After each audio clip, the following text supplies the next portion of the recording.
Ikinatuwa ng grupo ng onion growers ang pagpapatigil ng importasyon ng sibuyas sa bansa. Sa panayam ng Super Radyo DZBB kay Jimmy Vistar, board member ng Nueva Ecija Onion Growers Association, sinabi niyang tama ang ginawa ng Department of Agriculture lalo't panahon ng anihan ng sibuyas ngayon na magtatagal hanggang Abril. Kakayanin daw ng mga lokal na magsasaka na maging sapat ang supply ng sibuyas sa bansa. Pwede naman daw mag-angkat ng sibuyas sa buwan ng Setyembre, 5 buwan matapos ng anihan. Pero para naman kontrolin ang pagdami ng harapas o armyworms na pumipeste sa mga taniman ng sibuyas, gumagamit na sila ng biofertilizer. Hiling din nila sa gobyerno na buksan ang cold storage facilities para makapag-imbak ng sibuyas.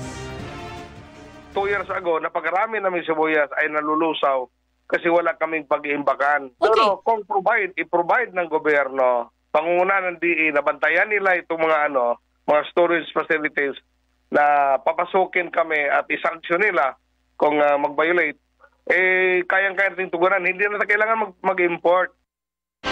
Mga kapuso, patuloy na tumutok sa mga balita. Mag-subscribe sa GMA Integrated News sa YouTube.